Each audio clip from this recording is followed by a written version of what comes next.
అండి, నేను మీ చందమామ. ఈరోజు మళ్ళీ మీకు ఒక చందమామ కథ చెప్పడానికి వచ్చేసాను. ఈరోజు మనం చెప్పుకునే ఆ చందమామ కథ పేరేంటంటే పుట్టింటి దేవత.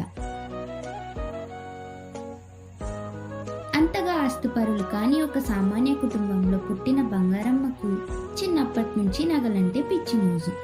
ఆమె యుక్త వయస్కురాలయ్యాక తల్లిదండ్రులు ఆమెను జమీందారు గారి కచేరీలో గుమస్తా ఉద్యోగం చేస్తున్న వెంకటరమణ అనే అతడికిచ్చి పెళ్లి చేశారు. కాపురానికి వచ్చినప్పటి నుంచి బంగారమ్మ భర్త వెంకటరమణను ఏవేవో నగలు చేయించమంటూ కోరసాగింది. వెంకటరమణ మొదట్లో నవ్వి ఊరుకునేవాడు. కానీ రాను రాను ఆమె నగల పిచ్చి వేధింపు స్థాయికి చేరేసరికి వెంకటరమణ ఇక ఊరుకొని లాభం లేదనుకొని, మన తాహతకు తగిన నగలేవో నీకుండనే ఉన్నవి.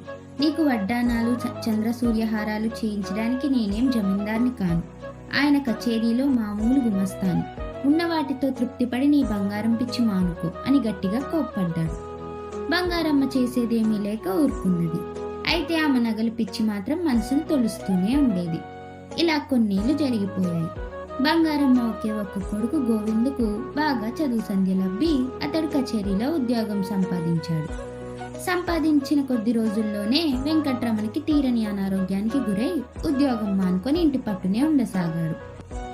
కొడుకు గోవిందు ఉద్యోగం బంగారంలో తిరిగి బంగారం పిచ్చిని రగిల్చింది.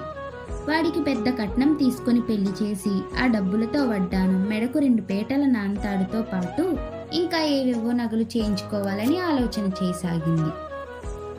అయితే ఆమె ఆలోచనలకు భిన్నంగా గోవిందు పెళ్లి జరిగిపోయింది.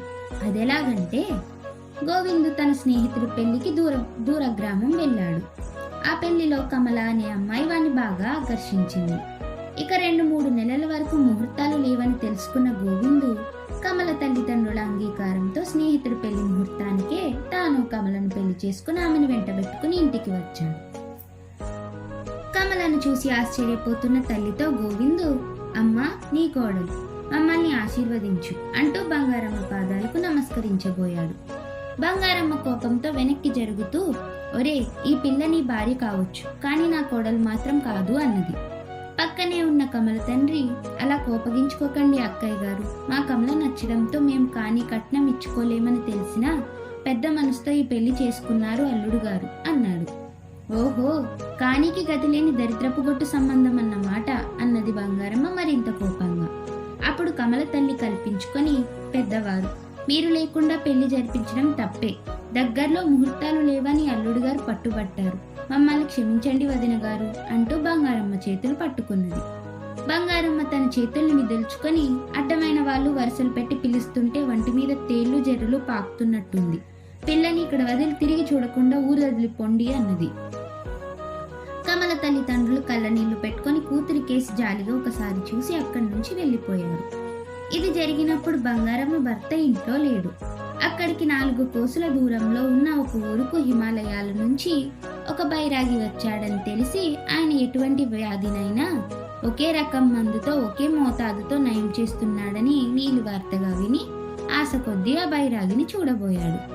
ఆ మన్నాడు ఇంటికి తిరిగి వచ్చిన వెంకట్రమణ గోవిందు ద్వారా సంగతి విని, నాకు అదృష్టం లేదు, ఆ బైరాగి వారం క్రితమే గ్రామం వదిలి ఎటో వెళ్ళిపోయాడట.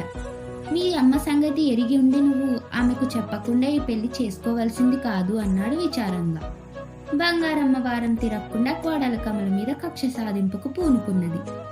ఇంటి పని మనిషిని మాన్పించింది. వంట పనుల నుంచి బట్టలు ఉతకడం వరకు అన్ని కమల చేత చేయించడం మొదలుపెట్టింది. ఇది చాలదన్నట్టు ఒకరోజు ఆమె కమలతో, కానీ కట్నం లేకుండా మహారాణి వైభోగం అనుభవిద్దామని ఇక్కడికి వచ్చావు. ఈ రోజు నుంచి నీకు ఒంటిపూట భోజనమే, అది రాత్రిపూట నీ మొగుడితో. ఈ విషయాలు అబ్బాయికి చెప్పావంటే నీ మీద దొంగతనం కట్టి శాశ్వతంగా పుట్టింటికి తరిమేయగలను అని బెదిరించింది. ఒంటి భోజనంతో వారం రోజులు తిరిగేసరికి కమల చిక్కి సగమైంది. ఒక రాత్రి భోజనాలప్పుడు గోవిందు ఆమెను, అదే అలా చిక్కిపోయావ్ అని అడిగాడు. ఆ సమయానికి అక్కడికి వచ్చిన బంగారమ్మ తల్లి మీద పెంగ కాబోలు, రేపు తీసుకొని పోయి పుట్టింట వదిలిరా అన్నది గోవిందుతో. అలాగే అంటూ గోవిందు తలూపాడు.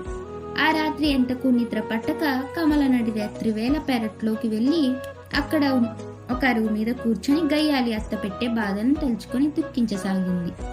హఠాత్తుగా పక్కనున్న బాదం చెట్టు ఆకులు గలగలామని శబ్దం రావడంతో ఆమె తలెత్తి చూసింది.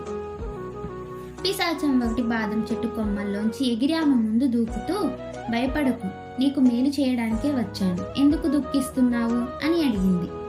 ఆ మాటలతో ధైర్యం తెచ్చుకున్న కమల అత్త బంగారమ్మ పెట్టే బాధలను గురించి పిశాచానికి చెప్పింది. అంతా విన్న పిశాచం ఒక్క క్షణం ఆలోచించి, సరే, ఈనాటి నుంచి నువ్వు తిన్న 1000 మెతుకులు అన్నానికి 1 మెతుకు బంగారు మెతుకు అవుతుంది. రోజంతా నువ్వు తిన్న భోజనాన్ని బట్టి రాత్రి కడిగి బోర్లించిన నీ కంచం కింద బంగారు మెతుకులు ఉంటాయి. బంగారం పిచ్చిగల మీ అత్త ఇక నీకు తిండి పెట్టకుండా మార్చదు అంటూ అదృశ్యమైపోయింది. మర్నాడు పుట్టింటికి ప్రయాణం కట్టమంటున్న బంగారమ్మతో కమల రాత్రి తన పుట్టింటి దేవత చెప్పిందంటూ పిశాచం అన్న మాటలు వివరించింది. బంగారమ్మ దానికి అవురా, నిజమా అంటూ కమలకేసి అనుమానంగా చూస్తూ, నువ్వని ఆ పుట్టింటి దేవత ఇంతకాలం ఎక్కడా గోరిస్తున్నది? నువ్వు కాపురానికి వచ్చిన రోజునే ఈ సంగతి చెప్పి ఉంటే ఈసరికి 6 పేటల బంగారు గొలుసు చేయించుకుని ఉండేదాన్ని. పాపం, ఈ దేవతకు మన ఇంటి దారి కనుక్కోవడం కొంత కష్టమైనట్టుంది. సరే, ఈ రోజుకి నీ పుట్టింటి ప్రయాణం ఆగిపోయింది అన్నది. ఆ రాత్రి అందరూ పడుకున్నాక కోడలి కంచెం ఎత్తి చూసి బంగారమ్మ దాని కింద ఉన్న 2 బంగారు మెతుకులు చూసి పరమానందం చెందింది. అది మొదలు ఆమె కోడలి చేత 3 పూటల భోజనం చేయించేది. నెల తిరిగేసరికి బంగారమ్మ దొరికిన బంగారం మెతుకులు కరిగించి చెవులకు దుద్దులు చేయించుకుంది. కమలకు తనకు పుట్టిల్లంటూ ఉన్న సంగతే మర్చిపోమని చెప్పింది. బంగారమ్మకు రోజు రోజుకు ఆశ పెరగసాగింది. కడుపు నిండిందని కమల చెప్పినా వినకుండా ఆమె చేత మరింత అన్నం తినిపించడం మొదలుపెట్టింది. ఒక రాత్రి కమల కడుపు నొప్పితోనూ తల్లిదండ్రులను చూడాలన్న బెంగతోనూ దుఃఖిస్తూ పెరట్లో ఉన్న అరుగు మీద కూర్చున్నది. ఆ సమయంలో పిశాచం హఠాత్తుగా ఆమె ముందు ప్రత్యక్షమై, మళ్ళీ ఏం కష్టం వచ్చింది అని అడిగింది. కమల సంగతి చెప్పగానే అది పెద్దగా చిటిక వేసి, ఇక నుంచి నువ్వు తిన్న అన్నం బంగారం మెతుకులు కావడం జరగదు. నీ అత్త 1 పూట భోజనం మానితే ఆమె కంచం కింద 1 బంగారం కాసు ఉంటుంది అని చెప్పి మాయమైపోయింది. తెల్లవారి సంగతి చెప్పగానే బంగారమ్మ కమలతో, అయితే ఇంక నువ్విక్కడెందుకు తిండి దండక అని అప్పటికప్పుడు బాడుగు బండిలో ఆమెను పుట్టింటికి పంపేసింది. ఆ రోజు మధ్యాహ్నం భోజనం మానేసింది బంగారమ్మ. రాత్రి చూస్తే కంచం కింద మిలమిలామంటూ బంగారు కాసు. మర్నాడు 2 పూటలా భోజనం మానేసింది. 2 బంగారు కాసులు దొరికాయి. దీనితో బంగారమ్మకు ఒక కొత్త ఆలోచన వచ్చింది. పుట్టినప్పటి నుంచి రోజు చేస్తున్న భోజనమే కదా, ఒక 10 రోజుల పాటు మానేస్తే 20 కాసుల బంగారం దొరుకుతుంది. వాటితో చక్కగా వడ్డానం చేయించుకొని నెల రోజుల్లో జరగబోయే బంధువుల ఇంట పెళ్లికి వెళ్ళి అక్కడ అమ్మలక్కలందరినీ మూర్చిపోయేలా చేయొచ్చు. ఇలా ఆలోచించి బంగారమ్మ పూర్తిగా భోజనం చేయడం మానేసింది. 3వ నాటికల్లా ఆమెకు కంచం కింది బంగారు కాసు తెచ్చుకునే ఓపిక పోయింది. ఈ స్థితిలో ఆమెకు మరొక వింత ఆలోచన వచ్చింది. ఆమె కొడుకు గోవిందును పిలిచి, ఒరే బాబు, నువ్వు వెంటనే వెళ్లి వైద్యుడు గటికాచారి గారిని ఏ సగ్గు బియ్యపు జావో తాగడం కూడా భోజనం కిందకే వస్తుందేమో అడిగిరా అని ఆయాసపడుతూ చెప్పింది.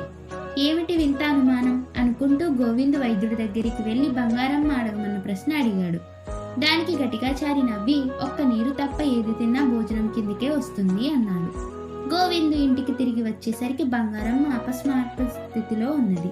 వాడు పొరిగింటి వాళ్ళ చేత వైద్యుడికి కబురు పెట్టి తల్లిని కాస్త కనిపెట్టి ఉండమని తండ్రి వెంకటరమణను పురమాయించి అత్తవారింటికి వెళ్లి భార్య కమలతో సాయంకాలానికల్లా తిరిగి వచ్చాడు. కమల బంగారమ్మను చూస్తూనే దుఃఖం ఆగక బావురమని, ఏం జరిగింది అత్తయ్య అంటూ ప్రశ్నించింది. బంగారమ్మ కమలను దగ్గరకు పిలిచి ఆమె మంచం పక్కన కూర్చోగానే ఆప్యాయంగా తల నిమురుతూ జరిగింది చెప్పి, బంగారం లాంటి కోడలివి ఇంటి ఉండగా నేను కానీ కూడని బంగారానికి ఆశపడి ప్రాణం మీదకి తెచ్చుకున్నాను. అయినా వెర్రి గాని ఈ వయసులో నాకు మెడలో గొలుసులెందుకు, నడుముకు వడ్డానం ఎందుకు? ఆ బంగారం ఏదో నువ్వే తీసుకొని నచ్చిన నగలేవో చేయించుకో. మీ మామగారికి మాత్రం జరిగింది చెప్పకు, నవ్విపోగలరు అన్నది. ఆ తర్వాత కమల చేసిన సపర్యలతో బంగారమ్మ నెల రోజులకు మామూలు మనిషి అయ్యింది.